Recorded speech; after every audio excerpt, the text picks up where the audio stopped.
नमस्कार शेतकरी मित्रांनो, महाराष्ट्र राज्यामधील शेतकरी बांधवांसाठी अतिशय महत्त्वाची आणि मोठी खुशखबर आता आली आहे। हो शेतकरी बांधवांनो, बघा, ज्या कर्जमाफीची तुम्ही वाट बघत होता तोच निर्णय अखेर राज्य सरकारच्या माध्यमातून आज घेण्यामध्ये आला आहे आणि खरे निकष आता कर्जमाफीचे जाहीर झाले आहे। हो शेतकरी बांधवांनो, भरपूर शेतकरी अपात्र होत होते, परंतु सरकारच्या माध्यमातून काही अशा अटी आहे ज्या आता वगळून टाकण्यामध्ये आले आहे। त्यामुळे आता शेतकऱ्याला मोठ्या प्रमाणामध्ये लाभ मिळत आहे। परंतु शेतकरी बांधवांनो, एक दुःखद बातमी देखील आहे। सर्व शेतकरी बांधवांना सरसकट कर्जमाफी मिळणार नाही, परंतु शेतकरी बांधवांनो, भरपूर असे शेतकरी आहे ज्यांना 50,000 रुपयांचा लाभ घेता येईल। आता कशा प्रकारे लाभ घेता येईल आणि कोणत्या शेतकरी बांधवांना 2 लाख रुपये कर्जमाफी मिळणार आहे हे पाहून घेणं प्रत्येक कर्जदार शेतकऱ्यांसाठी महत्त्वाचं आहे। बघा शेतकरी बांधवांनो, कर्जमुक्ती योजना सरकारच्या माध्यमातून आता राबविण्यामध्ये येत आहे आणि या योजनेचा GR सुद्धा काढण्यामध्ये आला आहे। बघा, एप्रिल 2019 ते 31 मार्च 2025 या कालावधीमध्ये घेतलेले अल्पमुदत पीक कर्ज जर तुमचे असेल तर तुम्ही मग या कर्जमाफीसाठी पात्र असणार आहे। हे सरकारच्या माध्यमातून आता निकष जाहीर करण्यामध्ये आले आहे। त्यानंतर शेतकरी बांधवांनो, बघा, आता दुसरी अटक आहे। 30 सप्टेंबर 2025 रोजी कर्ज जर तुमचं थकीत असेल तर मग तुम्हाला 2 लाख रुपयांच्या कर्जमाफीचा लाभ मिळणार, हे सरकारच्या माध्यमातून स्पष्टपणे आता जाहीर करण्यामध्ये आला आहे। बघा शेतकरी बांधवांनो, कित्येक महिने गेले आणि कित्येक दिवस गेले शेतकरी बांधव फक्त कर्जमाफीची वाट बघत होते। सरकारने सरसकट शेतकऱ्यांचा सातबारा कोरा करण्याचं आश्वासन निवडणुकीपूर्वी दिलं होतं, परंतु ते सरकारने पूर्ण केलं नाही।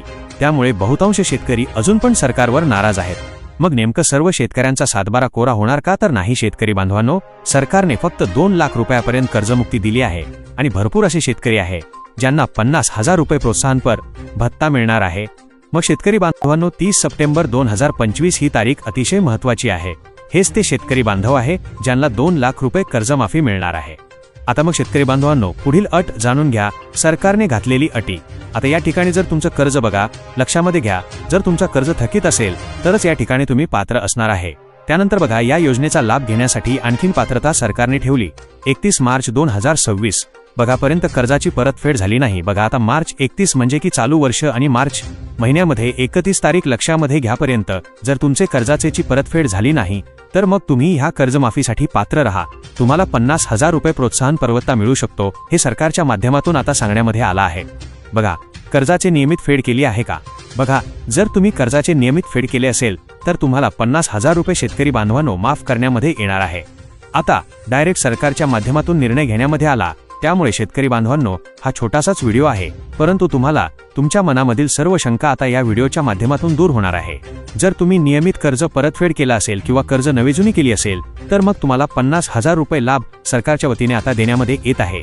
मग तुम्हाला हा लाभ नेमका कसा घ्यायचा ते आता आपण व्हिडिओच्या पुढे सांगणारच आहोत। फक्त शेवटचे 2 मिनिट आता व्हिडिओ लक्षपूर्वक बघत चला। फक्त थोडासा व्हिडिओ आहे शेतकरी बांधवांनो आणि छोटासा व्हिडिओ आहे शेतकरी बांधवांनो आणि छोटासा व्हिडिओ आहे। आता बघा शेतकरी बांधवांनो, 5वा जो काय नियम आहे जो की सरकारने लावला आहे, बघा, आता 5वा नियम कोणता आहे? बघा, विद्यमान किंवा माजी मंत्री, खासदार, आमदार जर तुम्ही असाल बघा, तर या ठिकाणी तुम्ही या कर्जमाफीसाठी अपात्र पूर्णता ठरत आहे, हे सरकारच्या माध्यमातून आता सांगण्यामध्ये आलं आहे। बघा, मग पात्र शेतकरी नेमकं कोण आहे? बघा, जर तुम्ही नियमित कर्जाची परतफेड केली असेल किंवा कर्ज तुम्ही नवे जुने केली असेल तर मग तुम्ही पात्र आहात आणि तुम्हाला 50,000 रुपये मिळू शकतात। आता बघा, त्यानंतर पुढील अट सुद्धा पाहून घेणं गरजेचं आहे। बघा, जिल्हा परिषद किंवा पंचायत समिती, नागरिक स्थानिक स्वराज्य संस्थांचे विद्यमान सदस्य जर तुम्ही असाल तर मग तुम्ही या योजनेसाठी पूर्णतः अपात्र, हे स्वतः राज्य सरकारच्या वतीने सांगण्यामध्ये आलेले नियम आहे। नियम अतिशय महत्त्वाचे आहे। बघा, नियमानुसारच कर्जमाफी होणार आहे। बघा, गेले कित्येक आंदोलन झाली, त्या आंदोलनानंतर आता सरकारने काही अशा अटी आहेत ज्या उघडून टाकल्या, त्यामुळे भरपूर प्रमाणामध्ये शेतकऱ्याला 50,000 रुपये कर्जमाफी तरी मिळत आहे।